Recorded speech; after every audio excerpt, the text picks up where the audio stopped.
المكتب التعاوني للدعوة والإرشاد وتوعية الجاليات بأبها. بسم الله الرحمن الرحيم. الحمد لله والصلاة والسلام على رسول الله، وبعد، فإن المكتب التعاوني للدعوة والإرشاد وتوعية الجاليات في أبها يعتبر مكتب متميز.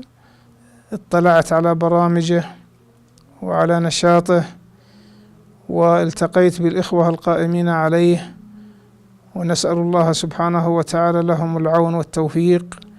وأتمنى أن تنقل هذه التجربة التي مر بها هذا المكتب، سواء في توعية الجاليات أو في خيمة أبها أو في البرامج التي تتعلق بالداعيات وتأهيل الداعيات وأبناء الجاليات، وما ينبغي أن يبذل لهم حتى يتعلموا اللغة العربية وحتى يعرفوا مبادئ الدين الإسلامي.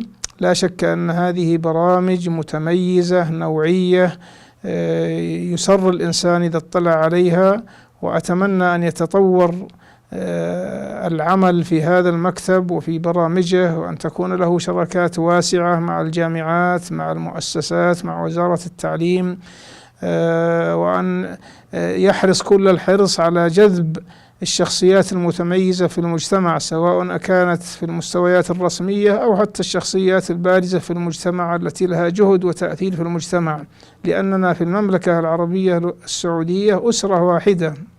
نحمد الله سبحانه وتعالى على اجتماع الكلمة وعلى قيامها على كتاب الله وعلى سنة رسوله عليه الصلاة والسلام، وعلى حرص قادتها، وبخاصة خادم الحرمين الشريفين الملك سلمان بن عبد العزيز آل سعود حفظه الله، وسمو ولي عهده الأمين الأمير محمد بن سلمان بن عبد العزيز آل سعود حفظه الله ووفقه، على ما ينفع أبناء هذه المملكة ويجمع كلمتهم على الكتاب والسنة، ويؤهلهم ليكونوا قادرين على أداء رسالة المملكة. المملكة لها خصوصيات متميزة.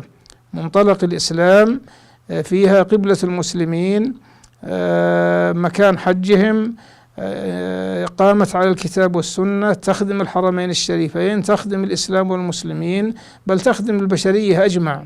علينا رسالة في المملكة عظيمة على المستوى الرسمي وعلى المستوى الشعبي، ويأمل الإنسان أن يتطور هذا المكتب وأن يكون له أثر كبير، ليس فقط في منطقة أبها، بل بالتعاون والتنسيق مع المكاتب في مختلف المملكة العربية السعودية والمؤسسات، لأننا كما قلت أسرة واحدة، وهدفنا واحد، ورسالتنا واحدة. ونحمد الله سبحانه وتعالى الذي من علينا بنعمة الإسلام ونعمة الأمن ونعمة الاستقرار ونعمة الالتفاف حول قيادتنا الكريمة الحريصة على الخير. وصلى الله على نبينا محمد وعلى آله وصحبه وسلم. دعاة للهدى دنيا ودينا على منهاج خير.